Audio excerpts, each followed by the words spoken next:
Okay, so this is the Fox Valley ATM group on June 26, 2024. And today is going to serve as a kickoff meeting with Michelle Nichols of Adler and see what kind of interest there is in mirror making in the area. So the first thing I'll do is throw it out for introductions. And Greg Cisco, if you'd like to go first. I'm Greg Cisco. I'm from St. Charles. I like to mostly do solar astronomy and regular imaging, deep sky imaging and planets and stuff, star parties. Nick, would you like to go next? Sure. I'm Nick Peregno. I'm from Batavia. I really like to do star parties and do some public education and stuff. Then, do a lot of visual observing and pretend I know what I'm doing when it comes to building stuff. But that's about it. Okay, thanks. Layla? You're on mute, sir. I'm Lalit Pereira. So I have been with the Fox Valley Club for more than 2 years now. So I am mostly a visual observer.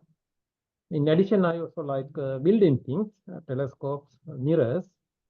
So I have ground mirrors by hand up to 10 inch. And I recently, it is not actually that recent now, it's more than a year, started working on a 20-inch mirror. I am also working on an 8-inch mirror on the side. So, well, depending on how much time I have, so I'm trying to do stuff. Thank you.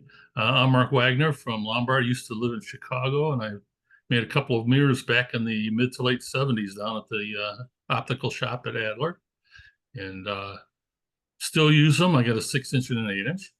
And I also like to fool around and adapt things for use with the telescope. Something as simple as Velcro or making something out of a PVC pipe to support things. So I'm into that kind of thing. And I like to do, of course, star parties and imaging and visual. Tony?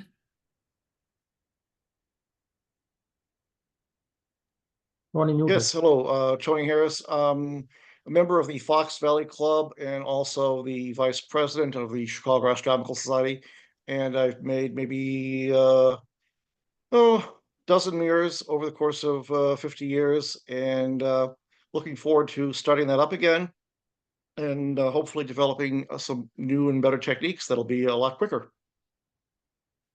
Sounds good. Michelle? I'm Michelle Nichols. I'm the Director of Public Observing at the Adler Planetarium. I run the observatory, and I've been an amateur astronomer for most of my life, which you can't really see very well in my background. Right there is the telescope that I built. I was one of the final folks to grind a mirror in the Adler's optical shop. That was about 25 years ago, so I need to relearn everything I forgot. But I'm interested in hopefully someday over the next few years resurrecting mirror making at the Adler. Ideally hand figuring, but I have identified the possibility with lots and lots and lots of hoops to jump through, lots of money to fundraise and all that, of possibly doing this in the multi-purpose room below the observatory telescope room. It would actually be pretty cool to do it out there and pretty appropriate, I would say. So we'll see where it goes. But I'm interested in learning from all the folks who know this way better than I do. And Michelle, thanks for the email you sent to Mark Christensen referring this and see if there was any interest out there. And Mark circulated it to us. And we had started this ATM group earlier this year because Layla had given some nice presentations on his mirror making history. Tony the same way. And then Nick got interested in telescopes. So we've got some kind of rumblings in the club, but now we have to figure out where to go with it. And I thought this would be a nice way to kick it off today and just see where to go. And so I'm here as a host. I don't have a lot to contribute on, anything going on, but I know Layla and Tony have done some work, and of course Michelle. So what I'm going to do is I'm going to put up the agenda, and then Tony, if you could lead with the agenda, and we'll see where this goes.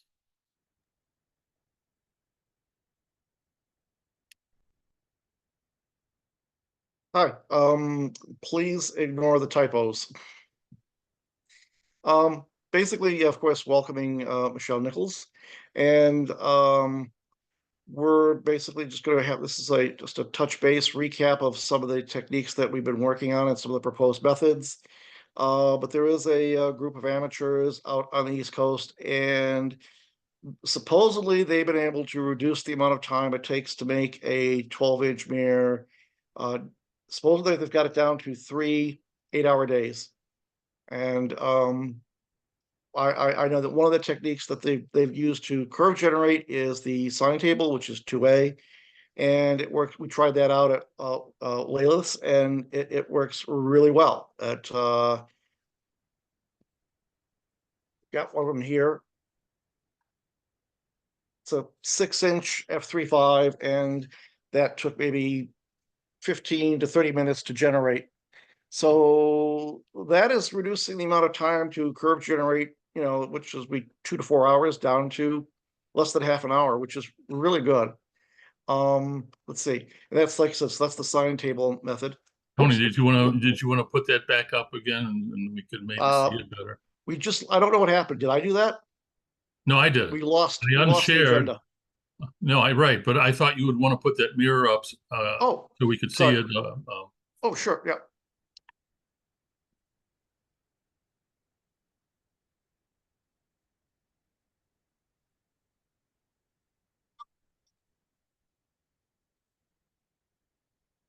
Your blurred background is kind of blurring out the mirror, so Sorry. not much we can do. But you can see the curve. Yep. Well, that's a 3.5, and it generated very quickly. Nick was involved on it too, and he will testify. It was impressive to watch the glass disappear so quickly. Yeah. So anyhow, so we've got this right here. And let's see, then I guess so that's 2A. Then 2B is right here as well. Experimenting with, the old days, Adler planetarium. Whoops. The Adler planetarium used glass tools to grind, and nowadays amateurs don't use glass tools because glass is really expensive. So I made these right here. This one's actually made out of concrete, and it's good for smoothing out curves. And this one is out of hydrostone, and I put the tiles in the way Gordon Waite recommends, and that is so this tool can be used to grind probably about maybe between 6 and a dozen mirrors.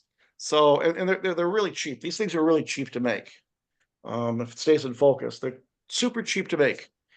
So and they should be faster at fine grinding, at medium and fine grinding, than faster than the traditional glass tools, because they have channels on them. So that's 2B. And like I said, it really works out well. It's very nice. Let's see. Now, next thing is this right here. This is diamond grit. I have a small zone of focus here. Yep. This is diamond grit. It seems to work if you just okay. if you don't move it. It seems to work. Yeah, there we go. Okay, this is diamond grit in 50 grit impregnated in a epoxy matrix, and it can be used to curve generate and grind. So let me see. I have a request from Sean Coonan to send him the link, so I will. Can you do that, Mark? Sure. Yeah. Did we have his email before? I think He we was did. in one of the previous meetings. Okay, let's see if I can get him up here. Yeah. So anyhow, Tony, real quick, yes. can those various tools be used for hand grinding as well as machine The grinding? Are they the specialized for one versus hydrostone, the other? the hydrostone and ceramic tile, yes. The diamonds, no, because diamonds have to work at super high RPMs. Diamonds only work when you're moving them at 1,000 RPMs. Otherwise, no, it doesn't Right. work. And then you mentioned the channels are useful. What do those channels in the tile or with the tile do? It permits the slurry to be pushed out in a way so you're not moving in mud, you're moving in abrasive. Got it. So that does make things faster. And also, my God, this is really cheap. I mean, it's really cheap. I mean, And you can use the grinding tool more than once. Mhm. Nice. Tony, oh yeah, yes, that's very exciting. why can't the diamond tool be used hand? Because They work at speed. we were using the diamond file and it took off like crazy. You know, That's what I'm confused. I know. I agree with you. The diamond file was impressive, but supposedly these things work only at speed. But you know, it's worth trying. Okay, take it back. According to John Abrahamian, I believe he might have done some experimentation, but he said that they have to work at speed. So. Okay, because I have diamond sharpening stones for Sure. and stuff, and Well, they remove glass pretty quick too. They just eat it away. No, you have to well, it be might be worth experimenting. all these fast cutting techniques work only for rough grinding. After you get the curve, you have to go to traditional, I mean, like hydrostone, because then you have to conform to the shape of the glass. Both tool and glass should be grind at the same rate so that they contact with each other all over. So you cannot do with the diamond. So at some point, after you get the rough curve, you have to go to the hydrostone or glass tool so that both tool and the mirror grind at the same rate. They conform to each other profile. So this fast grinding techniques only work for Yeah, this mirror is already working on getting this mirror. This mirror is already into a nice spherical shape. It took about 2 or 3 wets after the rough curve generation to bring it in smooth with 60 grit.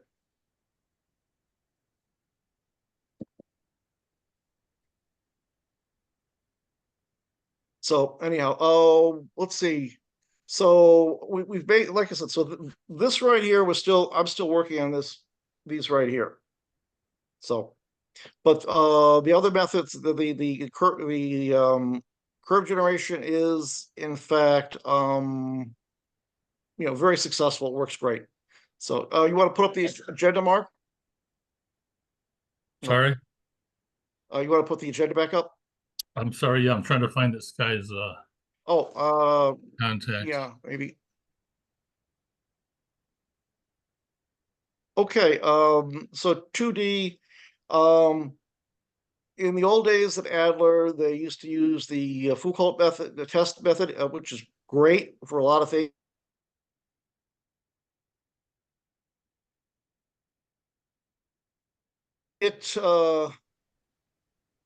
It does take a lot of time. It's very consuming, and so we want to try to find quicker methods for looking at the optical surface. And there are 2 promising methods: are the Mossby inverse Ronchi test and the holographic test screen. The Mossby test is so I think everyone's familiar with the Ronchi test, which has these straight parallel lines, and they are really great for showing if you've got a perfect sphere, the lines will be straight. For a parabola, the lines will be curved. And what the Mossby variation does is you use a program to calculate lines and you curve them such that when you have the lines be curved specifically for, let's say, if you're making a 6-inch f5 mirror, then you would calculate, you use a program to generate a Ronchi, an inverse Ronchi grading that would have a curve that would then be straight when your 6-inch f5 mirror is a perfect parabola. So you basically Tony, and that's really nice because you're no longer taking a lot of measurements. You're just looking to see when you get the straight lines. Then you know you've got the correct shape. Another really Tony? crazy Tony. technique Tony. is Tony, yes. could you read me his email, please? And I'll I send sent him him, the link. I sent him one. You did? Okay, thank you. Yep. As long as the one that we had in last email was right. Yeah. Okay, thank you. I'm calling him right now. Hello, Mr. Tony. Hey, Sean, we sent you an email. Check your email. There should be a link in there, okay? Okay, thanks. Bye. So hopefully Sean will be joining us. Thanks, Nick. Thank you, Nick. Let's see what I was going to say. Oh, yeah. So now, then the other test, this one here is a very interesting test, and it's very strange. Everyone's familiar with the Cooter screen that you put in front of your telescope mirror to test the various zones. This method, you cut these really exotic shapes onto a mask, onto a mirror mask, and basically this then, when you put the light source onto it and reflect it back, it actually creates a number of diffracted images. Very strange. I don't fully understand it, but I think the second or third diffracted image with this mask will be a null for a parabola. So you basically calculate this, you make this really strange looking mask. It will then form a interference pattern, diffraction pattern. It's kind of has certain holographic characteristics. It's very strange. I still don't understand it fully, and I haven't used it. But what's nice about it is it's made out of paper, and it's a null test. I mean, it's just you cut thick paper with these patterns, and then you can do a null test. And null testing is going to be the quickest way to get mirrors done because you're not going to be taking a whole bunch of measurements. Measurements are very, very, very time consuming. So if we can make mirrors without having to do measurements, that'd be great. I still advocate for a final Foucault test with traditional measurements, but but that's your very, very, very, very last test. Otherwise, you should be using these other test methods that produce a clear result, a yes or a no, and lets you know where you're going in the direction. So that's very, very exciting, okay? So then on to 2E, use the plate glass instead of Pyrex. Telescope mirror blanks have gotten, bonkies expensive. And I think it's going to be a real hard sell for someone to basically tell them that, yes, you can spend all this time and it will actually work, sweat, effort, and it will cost you more than if you actually buy one from China. So that is a kind of a non-starter for a lot of people, where obviously they, if they're going to build something, they want it to be less expensive than something that's already done. So I've been able to acquire a lot of sheets of plate glass from 1/2 inch to 7/8. It often is either very inexpensive or free because it's been chipped. The glass tabletops, no one wants a glass tabletop when it's got a big chip out of it, but it's perfect for us because if it's got a big chip out of it, well, it means it's not tempered because it would have broken into a million pieces. So a big chip means that it's annealed glass, and then all we have to do is cut it into a bunch of discs, and we can then have telescope mirror blanks for just the cost of cutting them. Whether it's going to be cutting them on our own, there are these fairly inexpensive. Hold on, pop this open. This one here is 160 millimeters, and I think it was like $20 or something like that.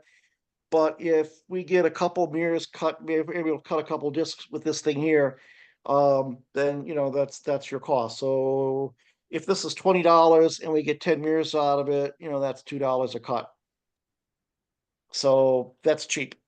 So the glasses, plate glasses, essentially, a lot of times it's free online. People are selling it for like 10, 20 bucks.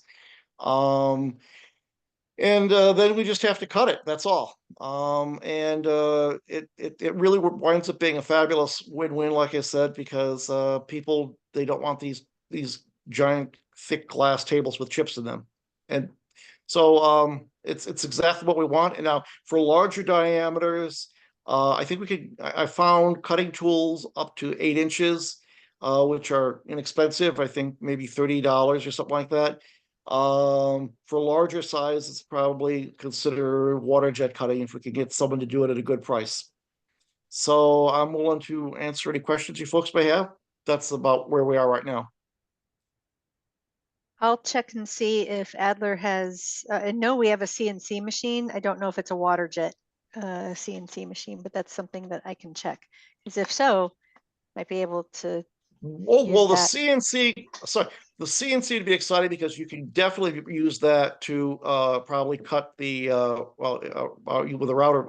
If it's for wood, that'd be great. If you can use that for to make the wood parts, or actually mirror cells. Actually, I'm going to segue off to one I don't have on here, but there is a gentleman by the name of John Adler who has a method of basically you glue a foam pad to the back of a spherical mirror with a screw on it, and you put it in a cell, and then you basically tighten the screw and you pull the mirror into a parabola. And this works great for like F6, F7, F8 mirrors.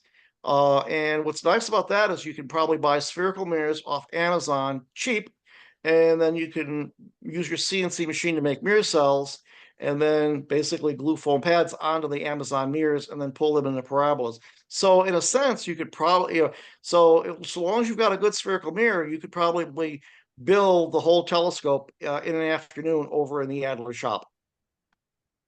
How long does the mirror cell hold the shape? Is that something Forever. you have to keep? Is that something you have to keep checking?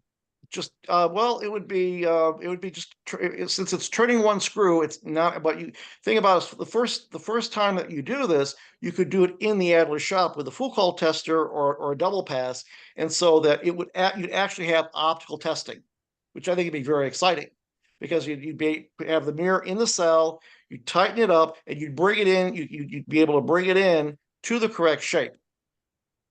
And now, and by the way, this actually is another possibility here, is that in the Adler shop in the old days, you would figure your parabolic mirror to exactly the correct parabola, and it would take forever.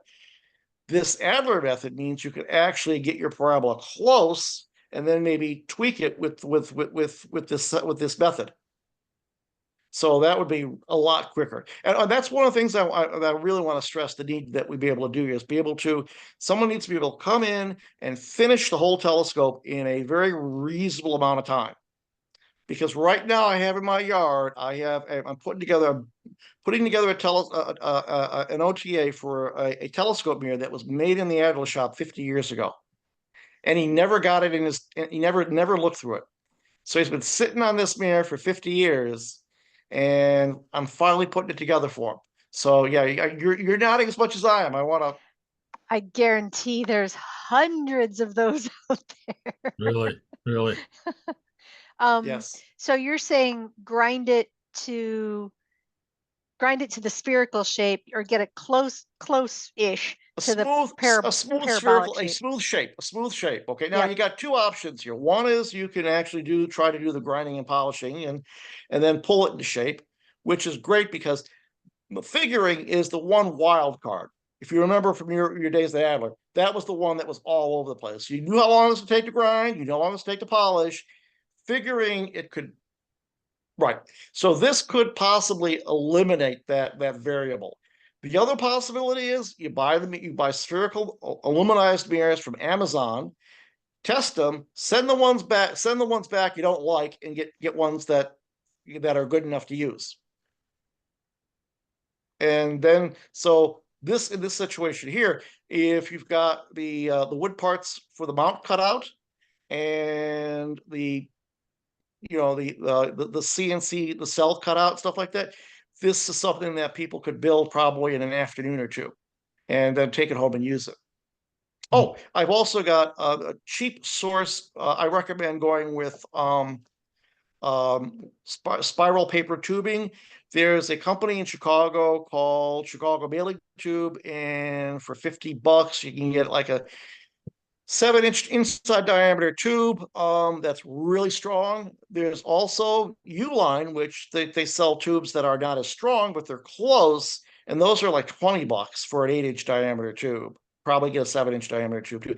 So this is great because I think that we could actually get the cost for all of this stuff down to, you know, easily less than 200 and probably 150, maybe even less than $100. So it'd be really, I mean, for a 6-inch scope. So maybe I'm being overly optimistic on the 100, but definitely the 200. And Tony, that'd be exciting because, you know, what F ratio are you range are you comfortable with using these methods?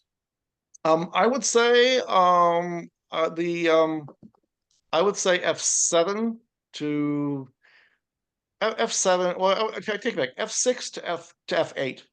That'd Okay. probably be a sweet spot. Or I take it back. Actually, depending upon what techniques we're using, the Adler method works with F6 and longer. I was actually avoiding trying. There's a the 6-inch F9, or F9, F10, F11 mirrors tend to be difficult to figure because they're not. They need to be parabolic, but a slight parabola like that with traditional techniques and methods is hard. However, with probably newer techniques, it would not be hard at all, and it can be pulled into the correct shape very easily. It's just going to be a bigger tube. So I would say F6 would probably be the shortest. Yeah. Okay. And so you could, you could market this as a homemade telescope, comfortable for viewing planets, the moon, and with a solar filter, the sun, and brighter deep sky objects, right?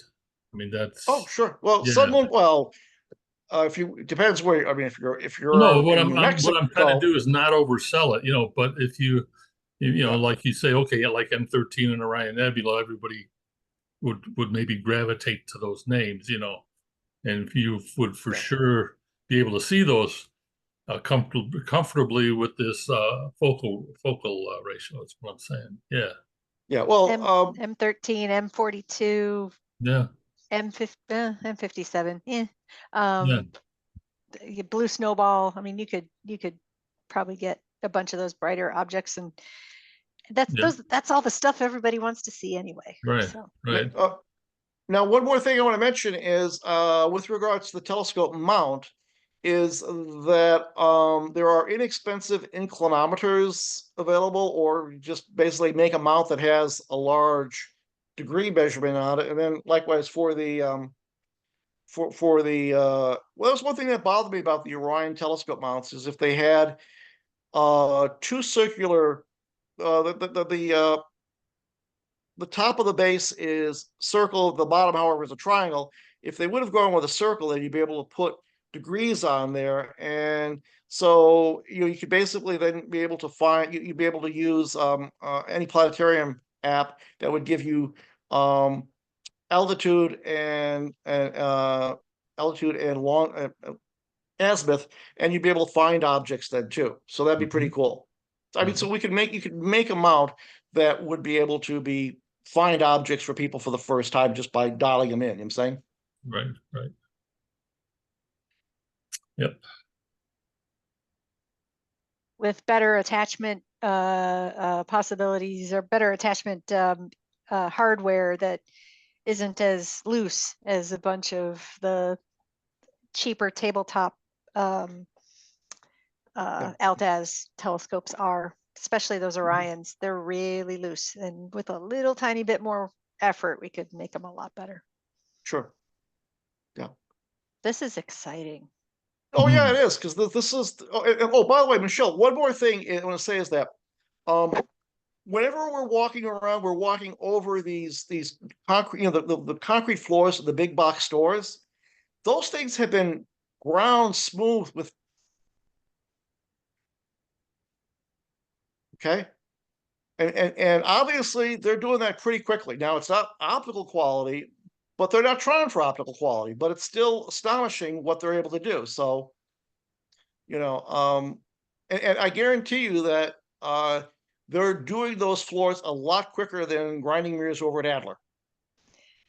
So that tool, is that used with a drill? It has to spin here. This tool here would need to be hot waxed onto this. Okay. Okay. So And then basically what spins it fast enough? Small motor. Yeah, small motor. So if we get it, you know, that'd be the experiment. This is the next experiment to see if we can get this thing together. So basically it would be like almost like a pitch lap, a grinding pitch lap. It would be the experiment and seeing if it works. But theoretically it might reduce each grade of, I don't know how good or bad this would be. It theoretically could reduce the fine grinding time dramatically. Say instead of like, you know, 8-10 hours, maybe 2 hours. So that's just speculating right now. Don't know. Okay. I mean, I'm spitballing here because this looks really good. Okay. So My whole goal will be to try to get all this as compact as possible. Yeah. Knowing that we'll never get 10 people in the room where in the one space that I could possibly use. Well, actually, 10 maybe. Actually I not. want that would be good. I also want to say, start also another thing with this. A new addition would be including social media in terms of, let's say, tracking. So a telescope gets made at Adler, and telescope gets a name, and then you basically start because it'd be great to have pictures of, let's say, like the first time someone sees Saturn through that telescope, the first time someone sees the crescent moon, so the first time someone sees Jupiter through the telescope, and then record it. You know, I was in Vienna, and so there's this giant 27-inch refractor that's been there for over 150 years, way over than that. And so you wonder how many people looked through that telescope for the first time, and then of those people, how many of those folks became teachers or physicists or engineers because they saw that image and were so moved by it. We actually, with social media, it might be possible to track that. Because right now, all that's lost. Maybe you could also, depending on what you did with it, you could maybe air tag it. And then people who come by it and use it, maybe they get the ping, and then you kind of track it that way. Yeah. But I think that there's that on your Facebook and stuff, all the Yeah. pings and people who went through. And but I think everyone talks about the very first time they saw Saturn through a telescope. And so it'd be nice if this were not just, it could be actually recorded and you're actually then showing the powerful effect of astronomy on people. And that's really something. You actually are solving so many problems for me, because that's one of the things that is one giant effort that is on my list of things to do, which is attempt to track impact of programming. But Tony, I have not forgotten about the idea that you had, and this is actually what really prompted me to keep thinking about this. And we talked about this probably 5 years ago, I'd say 6 years ago, of showing people how this mirror grinding process works. Maybe they only participate in a little of it as like a floor activity or an activity in the multipurpose room. And then they move on and someone else comes and they do a little bit more and they do a little bit more. And we finally, after a while, we get this all done, put it into a telescope, give the telescope away. I have not forgotten about that idea. That is Sure. truly what has prompted me to keep thinking about this. And so that's why I was so happy to not hear that you all are meeting. So not only give the telescope, but also you're tracking it on social media and moving it around to where it keeps getting used. yep. And Yeah. ideally to, well, one of the areas to libraries, because then people can check them out and use them on a regular basis, which the Lake County folks have done to a stellar degree, pun intended. Yeah, and also you can see that they they've engineered it such a way so it stays together and it's robust, and that's something that can be done. Like you just can't take an Orion telescope and do that. You've got to like make sure things stay together with it, parts don't fall off. Yeah. So, and that'll be great.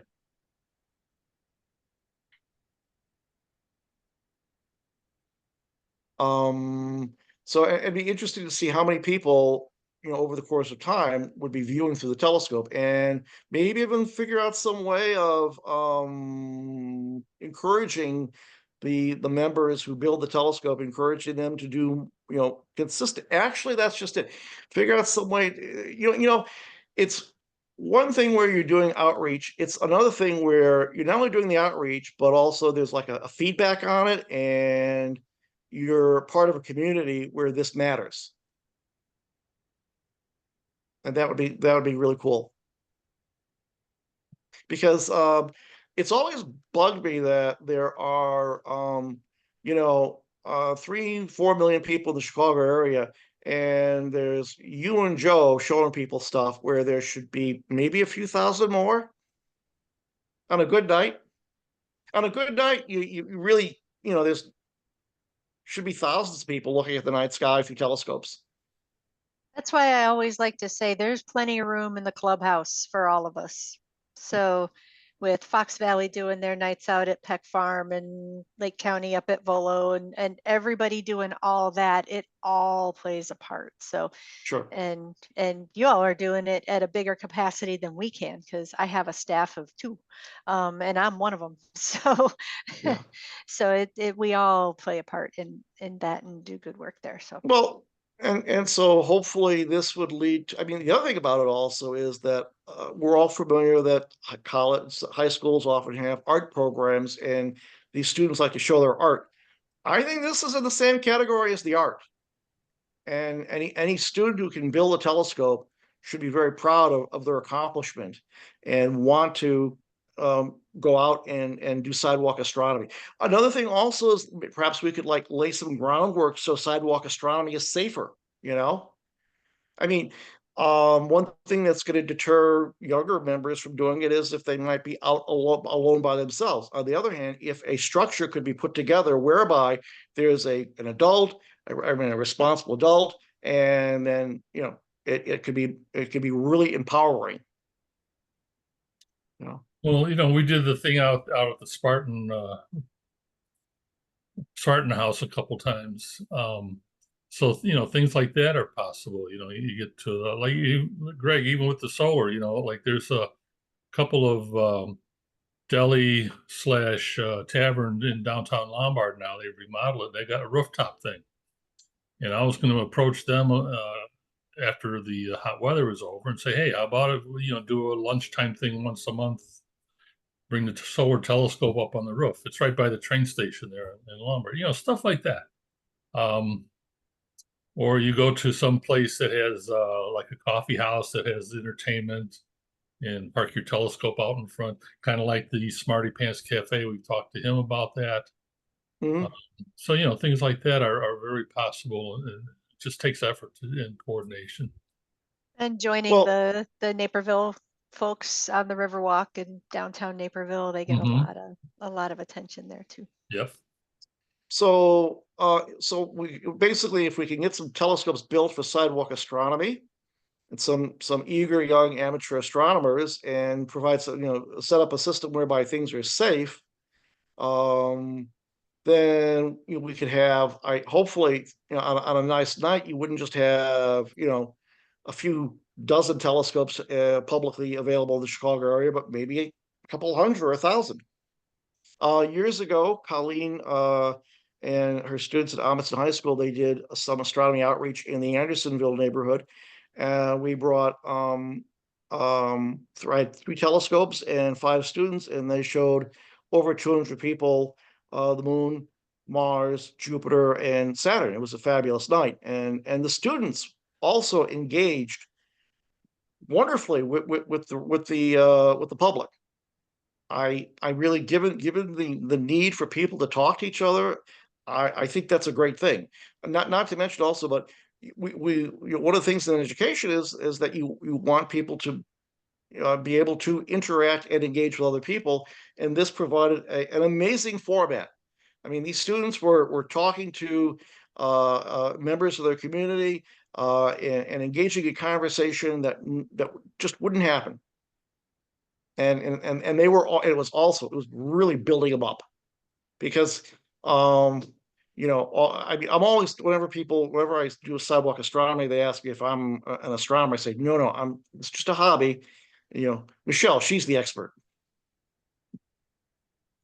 Please, you all have forgotten more about telescopes than I will ever know about telescopes. So come on. Well, Come on.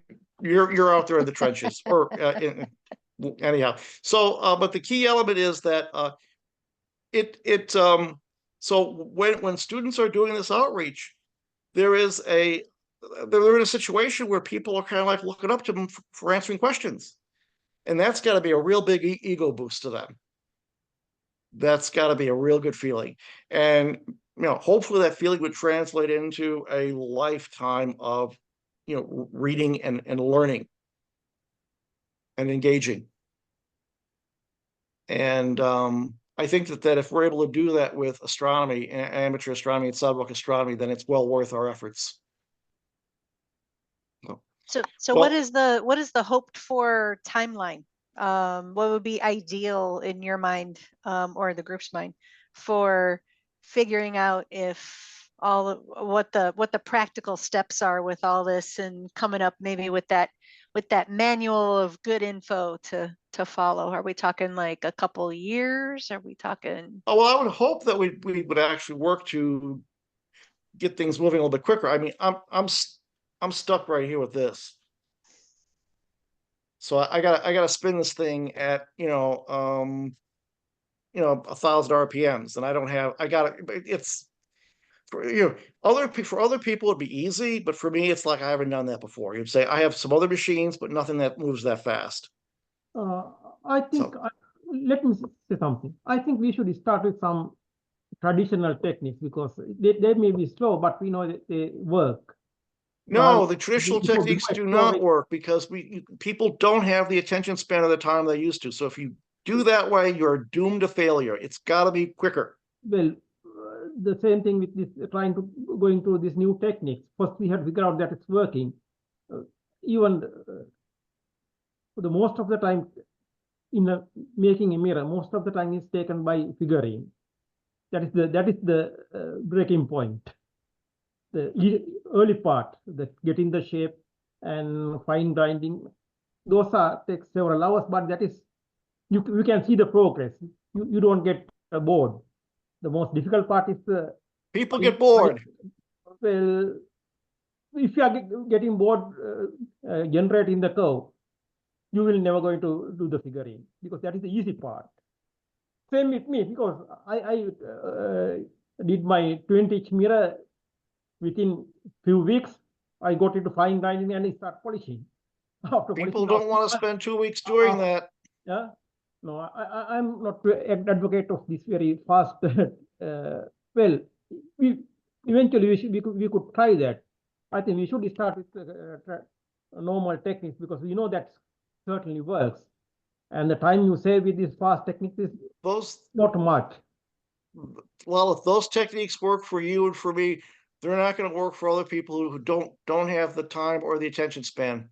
It won't work. I posed this question on cloudy nights in the ATM forum, and I said, what are the newest ways of making telescope mirrors, at the amateur level, and there were two groups, right? One was, and this was most of them, was the traditional way works the best way if you measure it from start to finish, right?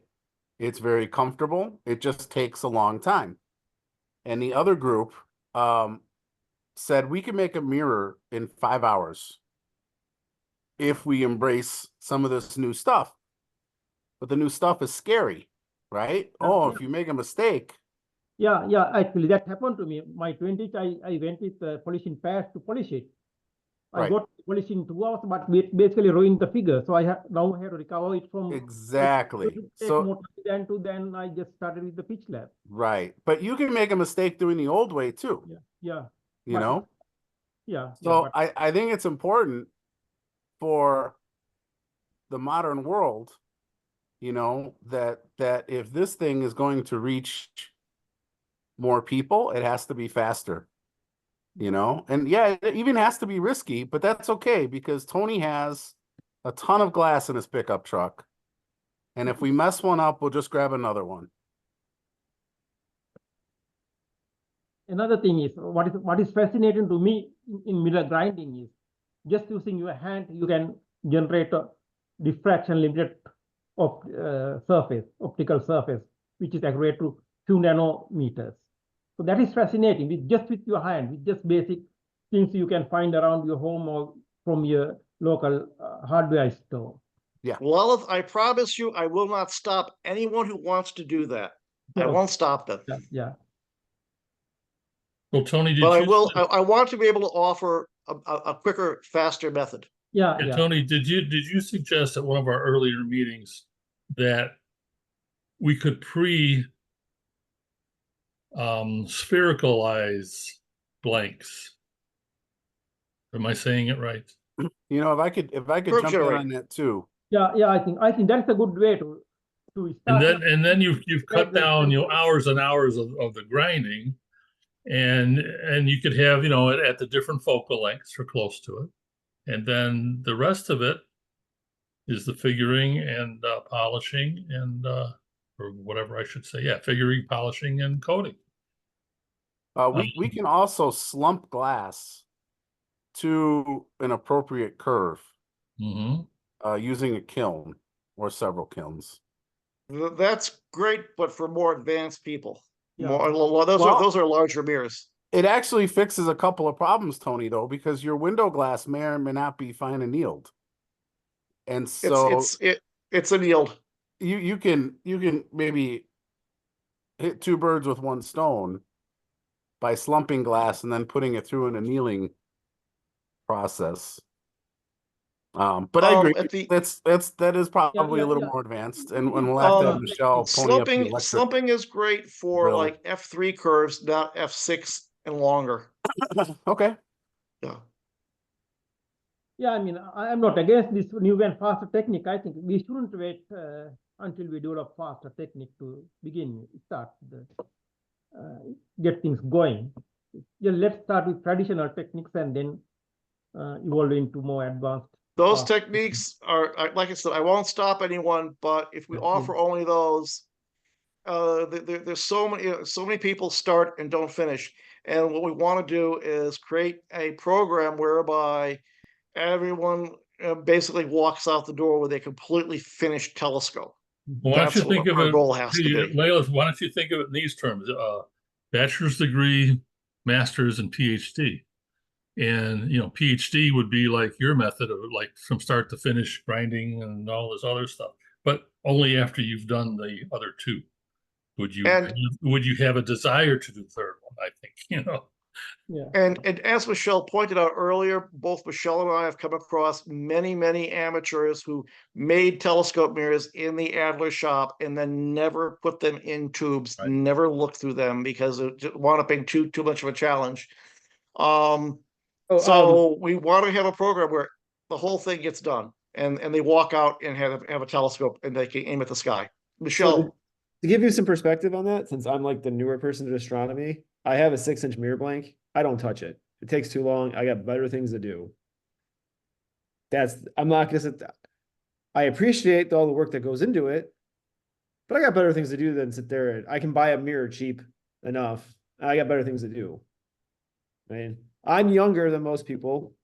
I have work. I have other things to do. I don't have time to sit there for, oh, maybe I'll get to it this weekend. Maybe I'll get to it, next weekend. I don't have an hour here, an hour there between all my other commitments. It's like, well, there's a reason that blank is sitting there doing nothing.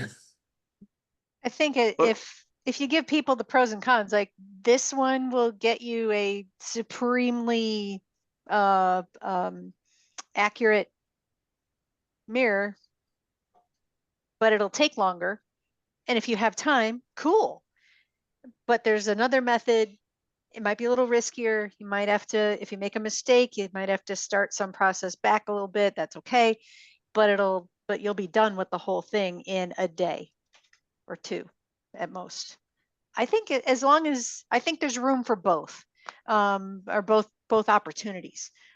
Just, you got to tell people up front, this way might take 20 hours. This way might take 6.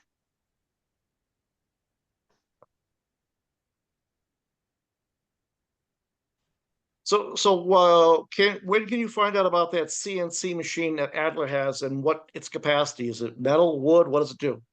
I can send a Slack message to the head of our exhibit design department tomorrow and find out. And find out if they have any contacts with anyone who has that. I doubt if it's water jet cutting, but find and also for glass, but find out they might know some people. Or Sean and I have gotten quotes for water jet cutting, but unfortunately it's been a little bit more costly than we would like to, more money than we'd like to spend right now, and I think we could get the price down. It might not be so bad for 10 and 12-inch mirrors, but for the smaller mirrors that we can cut ourselves, and and I think I mentioned right now I have enough sheet glass for like 156-inch mirrors. Yeah. and So that's a lot. That's Even for large quantity, it is too expensive. Even for large number of mirror blanks. I'm sorry. If you place an order for like say 100 8-inch, cutting 108-inch blanks, isn't it It'll be getting cheaper. cheaper? Yeah. We end up water jetting. Water jetting has a specific cost related to the time that it takes to cut. So there's not exactly a good savings when it comes to like cutting a lot of things, because it actually takes more time for them to map out on the sheet where they're going to cut. And then it takes more time for that water jet to do its process. So it's actually more cost effective to do bigger blanks on the sheets. But at the same time, there's a drawback in that there's minimums involved too. So Yeah. you have to meet their minimums. Yeah, you have to meet their minimums, and then yes. And then there has to be a balance there. The cheapest we can get it is about $16 for a 6 or an 8-inch mirror. 16. Yeah, but that has to be, that particular company had a minimum charge of $200. So you add that up to the sheets, it gets a little expensive quick. So, but yeah, just for the cost of cutting a mirror is $16 for a 6 or an 8-inch diameter. Actually, I don't think if it's just 16, I think it's not bad. I think because you can't buy a mirror blank these days for, I think I don't know exact numbers. It's at least Well, it sounds good per mirror. Yeah. But again, the hard part comes in meeting their minimums then with such a small piece of glass, because Okay, yeah. you need so much glass in order to meet that minimum. Yeah. So, like I said, it gets a little trickier to find the They right then need to buy balance. glass. You can't. Is that a minimum per sheet or just total, like if you walked in with 4 sheets because they're this big, Right. Total job. total job. Okay. Total job. Yeah, it was. Now these guys were being nice to us because we schmoozed them with our, desperate pleas for lenience. But yeah, so they were the cheapest. The other places I think were more than $20 or $40 a cut, depending on the size of the piece. Yeah, yeah, this is one of the major challenge we have because it's unlike 20, 30 years ago. Mirror banks are not readily available now. Yeah. Well, I do want to say that I'm still acquiring glass, but I don't think we need to really worry about this at this point in time. It's something we need to figure out eventually, whether we basically use diamond coring bits, or find a water jet company that's going to give us a good price, or if we build our own Rube Goldberg machine to cut out larger diameter discs. The key element is that even if we do this ourselves, diamond cutting tools make this a lot easier than what it was decades ago. It really is a lot easier. And cheaper too.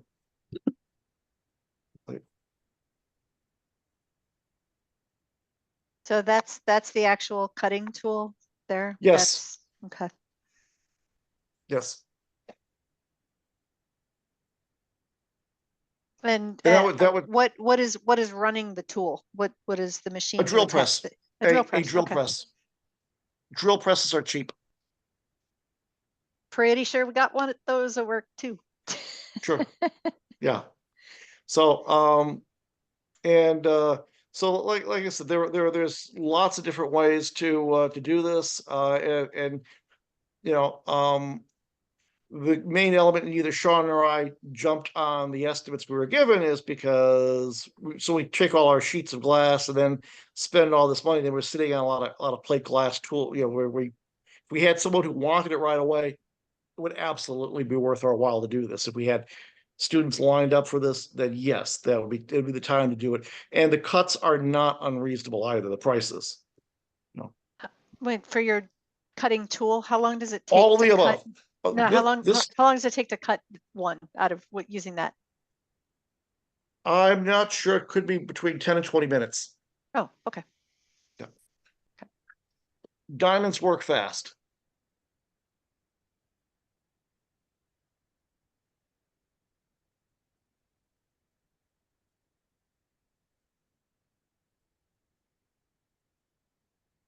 And like I said, but like I said, both Sean and I had numbers. They weren't unreasonable, but they weren't as cost effective as I'd like. And if ideally it's like we got to find like a cousin or a brother-in-law or someone who's got an in at a company who can give us a good quote, or someone who's sympathetic to astronomy and public outreach.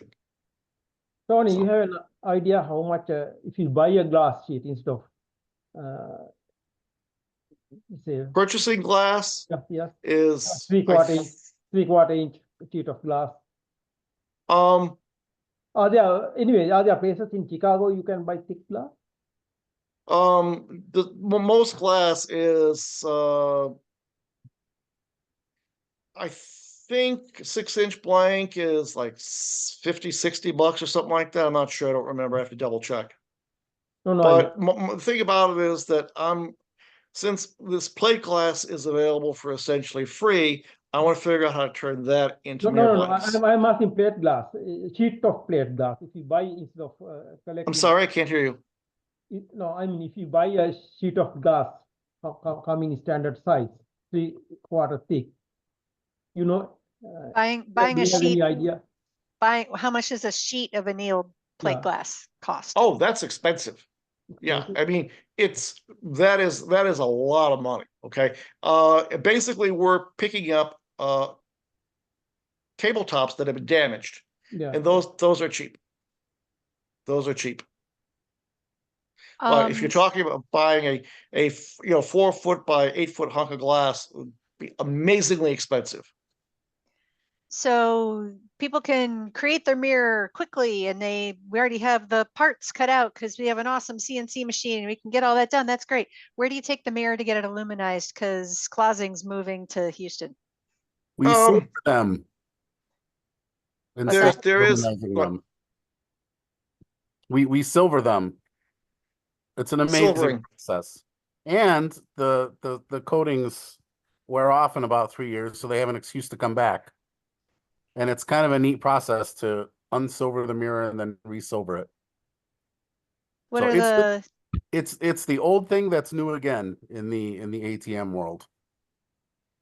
do you do it using like a bell jar vacuum? Nope. Oh, It it's is chemical. literally in spray bottles and baths. And it's basically the same process as developing a picture in a dark room, except you don't have a picture, it's just a piece of glass. Describe this for me. This is amazing sounding. It's actually, the company here is called Angel Gilding, and I Angel think they're out Gilding, in that's how Bellwood, it's trying to remember. Yeah, they're in Westchester or something. Westchester. Yeah, I've been over there. I bought a couple of their kits. Yeah, basically you take a dilute silver nitrate solution and reduce it with another chemical, and the aluminum just deposit on the glass. It's the chemical. Dumb question. Do you have to do it in a dark space? No, No, Okay, all right. no, sorry. I was just figured you might No, I have had to ask. experience No, I in a had to dark ask. room. So Yeah, But no, you don't only need a dark caveat is it could explode. It produces explosive compound of silver, so you have to be very careful. Put the conditions right. Yeah. It has happened to me. It had exploded. When I was in high school, I coated my own 8-inch mirrors in my basement. And that was with the old techniques that were, really, really dangerous. But the new technique is much safer.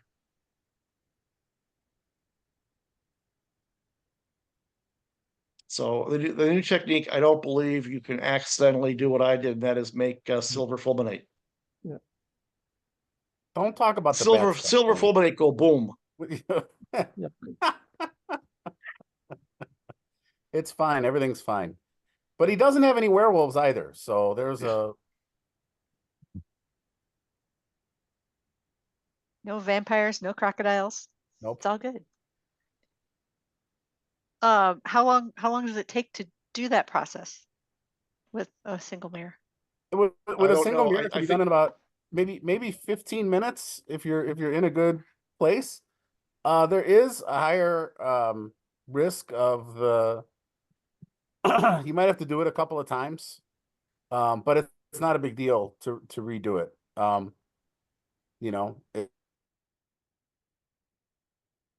I sent you an email with a link, Michelle, to the Angel Gilding. So yeah, it's a really neat thing because silver actually has a higher reflectance rate than aluminum does. There's ways now too to even keep it from tarnishing, which was always the big drawback in the olden days. There's rinses and things that you can do now that'll make the coating last that much longer. But I will bet you for 90% of the people that complete these telescopes, that silver coating will outlast their usefulness for that particular telescope before they decide to upgrade, go to a bigger one. Yeah.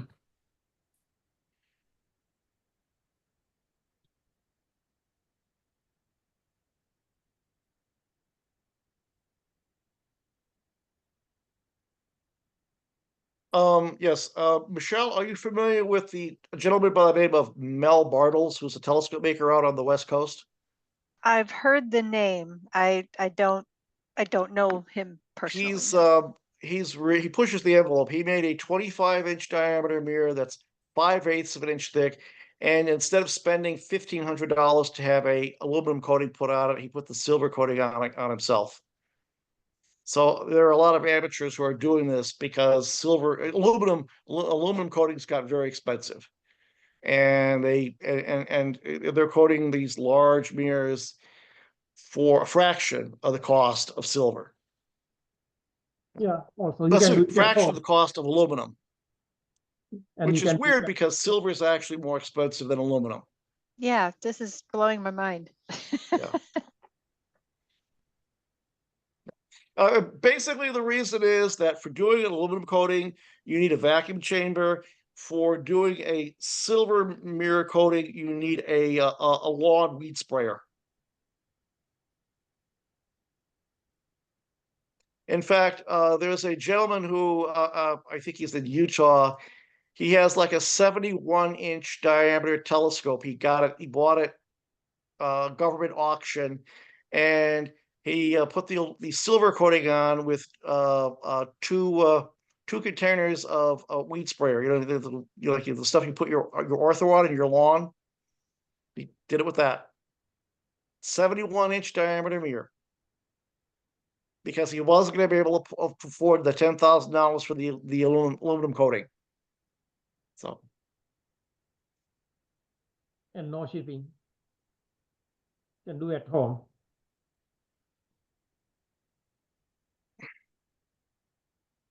So anyhow, does anyone have any other questions or ideas?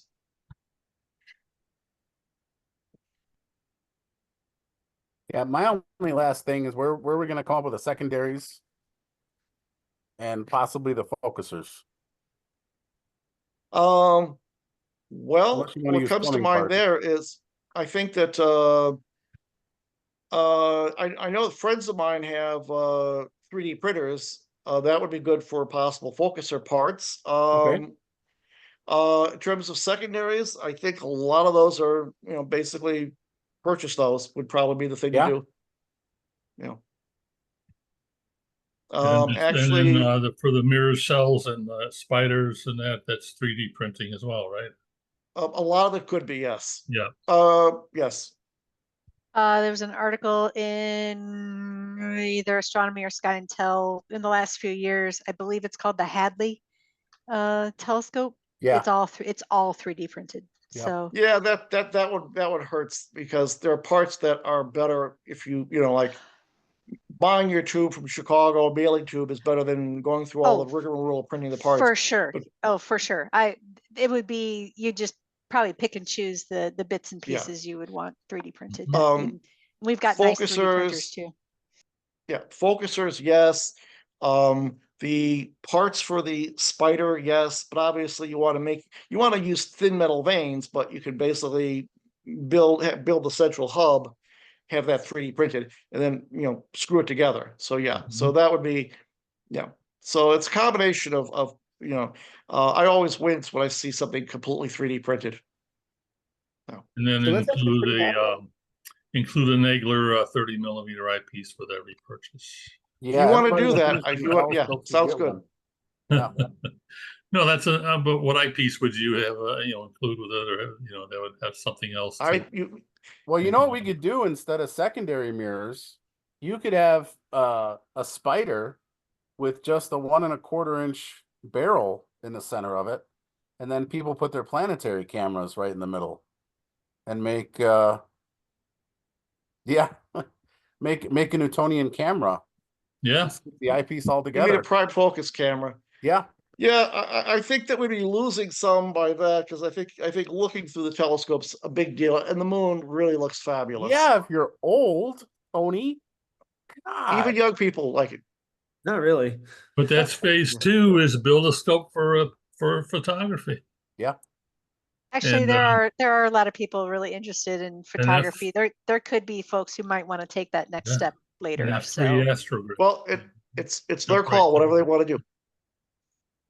Like, just remember, like half the Fox Valley Club, all of it is photography. More than half of it. So, that photography thing is big for everybody. So that might be a good way to go. So here's the $64,000 question. If you have a what do they call it? The star thing? C-Star? C-Star versus building a telescope, what would you do? build a telescope because those sea stars are still $600. I am gonna get one just because I want to add it to our arsenal of opportunities at work. However, it takes so flippin' long to sit there and wait, You don't want to, I realize I highly respect Jim Schweitzer.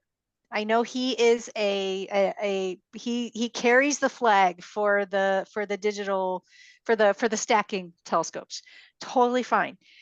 They will never replace eyepiece viewing because, in my opinion, because I cannot take one of those out and tell 200 people who are standing in line to look through the eyepiece for the 24-inch. I can't tell those people, wait here for 20 minutes while this thing stacks one image. No, you're right. But it's good to see it because I can point that at M13 and I can point the 24-inch at M13 and go, okay, look at it with your eye.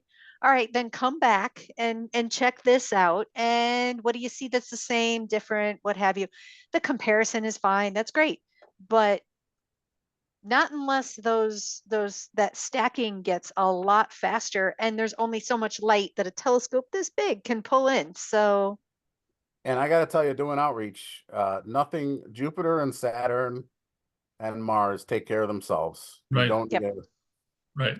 you know, fancy setup to see those and just blow people away. So Well, also, you know, and this happened a couple of star parties ago when we had lots of clouds and stuff. I put it on Antares through a 15-inch and people loved it because it was a bright star with color. So, you know, there are things in the eyepiece that, you know, like you say, Michelle, you got to wait for the other stuff. And honestly, and Sean, I agree with this with the planets too. There's no way that a planetary setup is going to show you as good of an image of Saturn through the eyepiece. exactly. Right. Even like I've tried that with the Revolution Imager, trying to get all these, you got to futz with it so much to get it to where it's that way. And then if the atmosphere blows a little bit, you know, so it's made for imaging, not for observing. Yeah, I just started planetary imaging this winter, and I cannot do it in less than about 3 hours, 4 hours. Yeah. Now the finished image, I'm very impressed with, you know, how good they are, but and I am, believe me, I don't have time for stuff like Nick. I'm like, I got stuff going on. Right.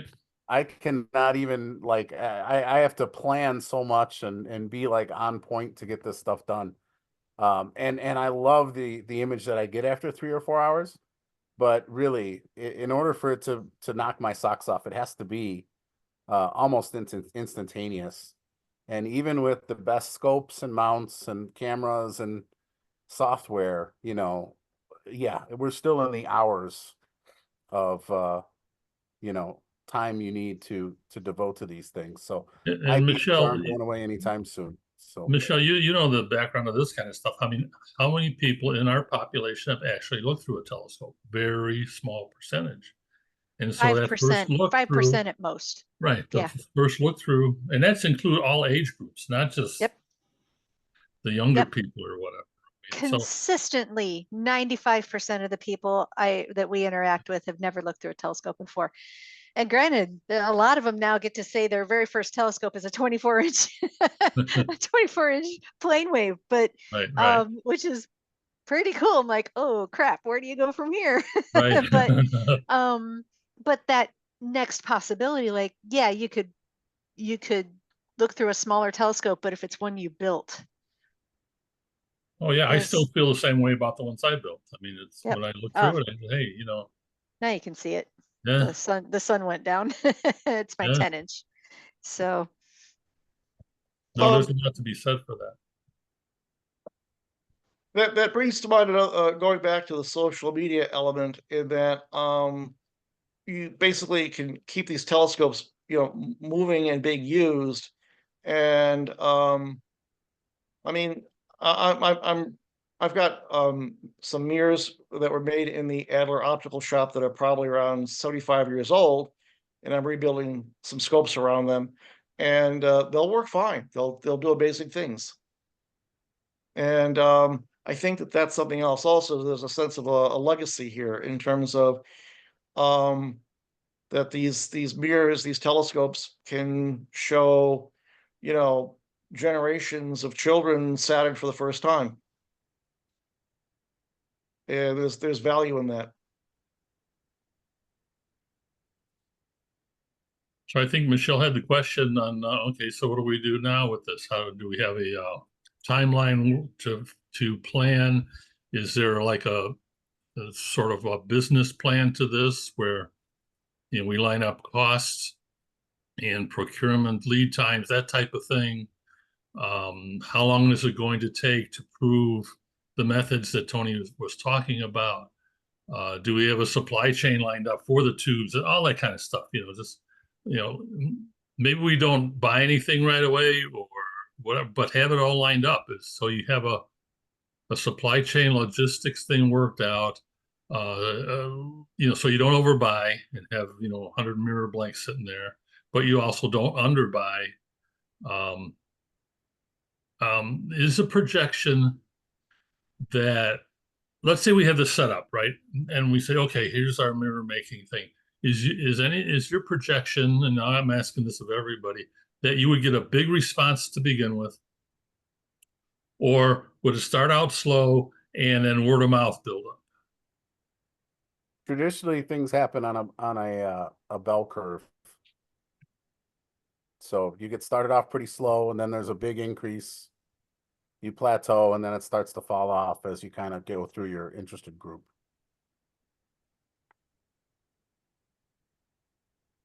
So again, you'd have to plan all your supplies for that and that. So I guess the other question is, you know, location to do this, because one of the discussions we've had in some of our past meetings was, okay, because I asked Klausing about this, you know, before I knew or he knew he was going to move. I said, could we do it here? Well, he doesn't have room there, not really. And even at Skokie, that's not an easy place to get to.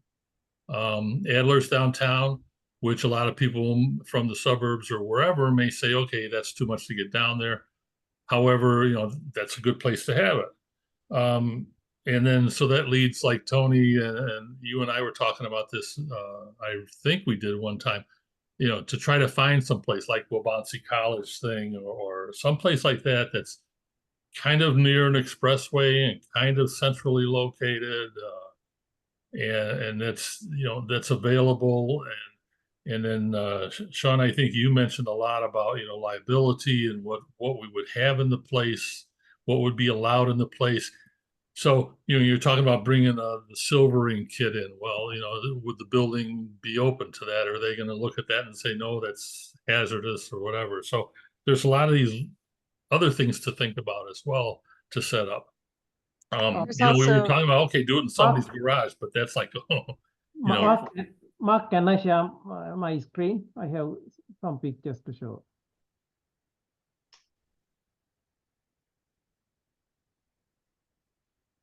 Can you repeat, please? He wants to share a screen. Oh, he wants to share a screen. Okay, sorry. Yeah.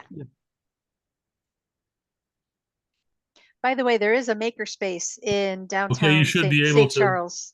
You should be able to. Okay. That closed. They closed? Ah, well, That place is gone. well, maybe the space is available. Can you share? Okay. Yeah, there you go. Okay, so I showed this before, so I'm showing it again. Yep. So this is Naperville Astronomy Club. So they did the telescope making session. This is more than 10 years ago. So this is how they did it. No special facilities. This is the observatory. Let me make this full screen.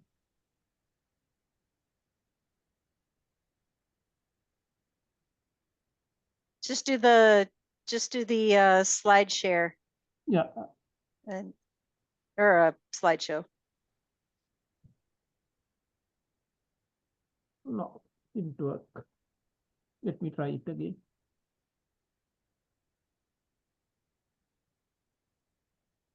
Yeah, doing down and near the bottom, where the screen is. Yeah. Yep, right there. Yeah. Oh. The thing that looks like a little slide, projector screen. So it's the rightmost. Yep. Yeah, that one right there. Okay. Let's see if it'll. Yep. there you go. This is Nepal Astronomy Club. This is about 12 years ago, I think 2012. So they did the telescope make session. I think what 7-8 people, ground mirrors. So with very basic facilities, this is open. This is the observatory. So they found these barrels and they made these platforms on site with a small portable saw. So we can start if the venue is problem, we can do something like this. We can do it in a public place, in a public park, like pet farm. I was curious if one of the ideas that might come out of it is a portable effort, because that, Yeah, aside from having to move all that stuff, What which might be a little about Potter harder. wheels? Potter wheels? Potter Maybe. wheels? They still have to be stored and kept somewhere. They're still bulky. This Yeah, is John anyway, Abrahamian's class this that is how he I did a did it. number of years ago. He did mention that not everyone, I think he had between 40 and 60% of the folks actually finished their mirrors. So I don't know how many telescopes got made. Mhm. So, I mean, I think that one of the reasons we don't see more of this sort of activity is because it's like at the Adler shop in the old days where not everyone finished and not everyone put the telescope mirror in a tube to use. And I think that's something that we want to make sure happens. Well, I think the first and most important step is finalizing all the proofs of concept and making sure that all the methods are down and everything, and then you can start to build your tool or your supplies and how much it's going to cost and where you're going to get them from and all that. I think the concepts right now sound like your most important thing to work out, because you could go in 14 different directions, but if you get the two methods or whatever that work really, really well, start with that and then see how far we get. Sure. I think that what comes to mind is pricing out the components. So at this point in time, I can certainly donate a lot of glass. The glass is not an issue. But what comes to mind is finding a local cabinet shop maker that will cut out the pattern for the Dove sodium mounts. And and we could basically figure out the price of wood, price what's going to cost us, and then work that into it. We know the price of the tubes, whether it's U-line or Chicago mailing tube. Focuser mounts, probably could get those online. So we could probably price out the whole thing, and that would be a starting point right there to see, what sort of interest would there be? I mean, first of all, obviously it's going to have to come out and be less than the price of going online and buying a 6-inch telescope from, Skywatcher or Orion. I'm saying It's got to be less than a Zoomel 130. Okay. Those are what, Basically. 300? Something like that. Okay. I haven't priced them quite yet. They made all those telescopes went up in price even before there were supply chain issues. So, and then the prices have stayed high. So that helps telescope making. Yeah, I think you're talking more 300 to 400 for I think about 300 for a Zoomel 130. Yeah. And we'd be comparing that with a homemade 6-inch f8.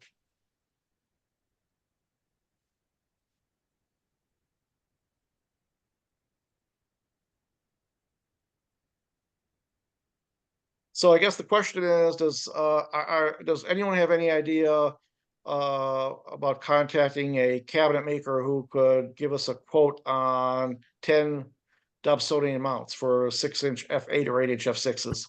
Well, I would say this. How about we have another call in about a week or 2 weeks, and we present some different designs, because I don't know that wooden a Dob with wooden components is the cheapest way to go, or if a 3D printed Dob is the cheapest way to go.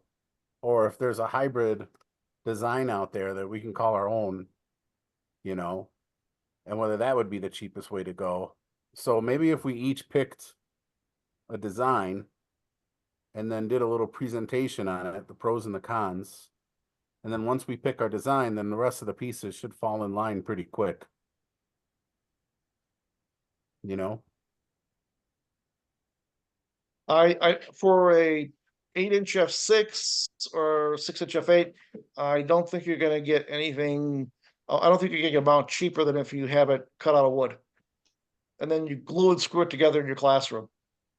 I would say if you just made it out of wood, you're probably correct, because you know, having done it myself, it's making a couple of circles for your cell, right? And then you just got to figure out a simple threaded rod instead of wire vanes, do threaded rod for your secondary. Like this is what I I'm no, saying. you want the veins. Well, You don't want the threaded rods. hold on, you don't know that yet, so you kind of, you know, price them out and see which version you like the best, you know?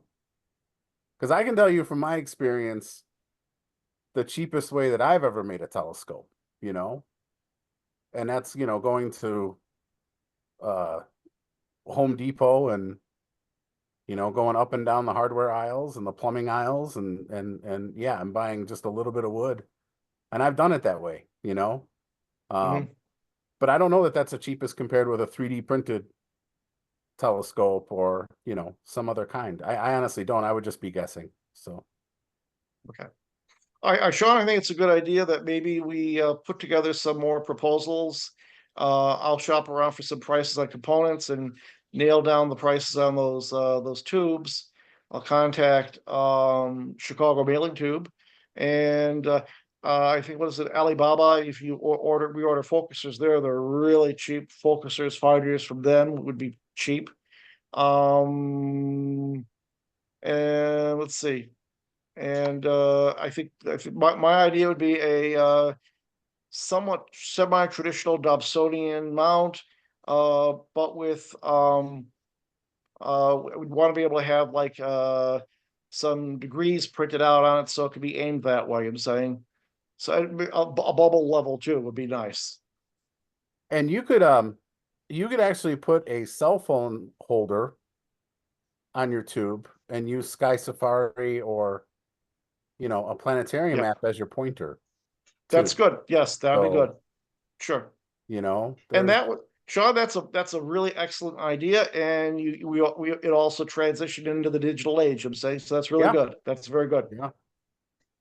One other source of parts and pieces would be to put the word out to all those people who have damaged telescopes, who have no intention of ever using them again, but the focuser works fine. Yeah. We can absolutely potentially collect a bunch of stuff. Just say scavenge them for parts and get rid, recycle whatever we can. One other possibility for wood components or whatever material you decide is, now I can't speak for my development department, but one possibility could be use the visibility of the Adler and go, hey, wood company, you want to do some really great outreach to kids and get them interested in STEM and looking at the sky and all that kind of stuff. Donate X amount of material to the Adler. That might be a That'd be possibility. good. Good idea. Yeah, I tried offering hugs and they didn't take my offer. But you give good hugs. I can't Yeah. see why they wouldn't. And Probably Colleen should says have put a I shirt can't on hug first. strangers. Oh, well, She she's says right. that the police often get involved. Colleen is wise. We know this. So it sounds like we need to regroup in a few weeks, huh? Sure. Probably not next week. It's the day before the 4th of July holiday. That probably wouldn't be good. Right. So the Wednesdays are the 3rd, the 10th, the 17th, the 24th. So the 17th is what am I doing here? That's like 3 weeks away. Does that I'm sound free. like Say, enough? Michelle, enough Oh, time. sorry, please continue, Mark, please continue. Okay, yeah, so 17th is 3 weeks, 24th is 4 weeks. And so I'll leave it up to you guys, and I'll host it again, no problem. Either one, it's up to you. Okay. I wanted to say that I'll get some Amazon mirrors and see what they look like. Because that might be, this might be a quick way of doing things is you set up a class where they glue and screw the mount together, paint the tube, and put the mirror in that came from Amazon. And then they leave and they have a telescope. And it's just a spherical mirror that you've pulled into a parabolic shape. I still Or want to. it might even be good enough. But it's a start. It's something. But actually, yeah, you're correct. That would make good sense. If the sphere is good enough, pull it into a parabola, and yeah, there's almost no excuse for not doing that. Yeah. It'd be worth a try. So, yeah, that would be good. And maybe why don't you maybe, and by the way, the space, given this thumbnail sketch we've got so far, like the parts for the Dobsonian mount that are glued and screwed together, the tube that comes from either Chicago mailing tube or U-line, all of that basically could be put together by, you maybe get 6 or a dozen students in the classroom there. You could maybe do some of it outside, I'm saying, on a nice day. But you could, and then you'd have all these scopes done. And it would be a really good photo op too. It'd look great to have everyone out there with their telescopes assembled. So Okay, the thing that's nice about this so is the meeting, let's settle on the meeting date, 17th or 24th. All right, very good, sir. 17th or 24th. I like the 17th. Okay, 17th. I'll set it up. Very good, sir. And then for this recording, I'm going to put it on the our YouTube channel, and I'll send you guys the link to that. And then Sean, if I can get your email. Let me send it to you here now. Okay. Sounds good. Then I'm covered for this meeting, I think. So we never really followed through on setting up the subgroup on Groups.io. Maybe this is actually a good time to actually really do that, so we can just have one communication list. We could add Michelle and Sean to that too, possibly, I think. And then maybe that's an easier way to do things. Yeah, what I have to do is Mark Christensen sent me some stuff, and I'll have to look that up. I will get with you and Tony, and we'll set that up. I thought he did set up a group. No, but if we do it through the Fox Valley, it's restricted. If we do it ourselves, then it opens it up. Okay. So I have to look that email up that he sent. There is a subgroup. I just don't know if we can invite. We have permission to invite, or he didn't turn it on yet. Yeah, well, okay, yeah, Nick, yeah, that's right. You got involved a little bit too. So we'll look it up and make sure we get that straightened out. If for some reason you need like a Google Drive or anything like that to drop in files or ideas and all that, let me know, because I can set that up through work. Sounds good. Let's see. Okay, I'm going to stop recording. Okay, very good. Thank you for including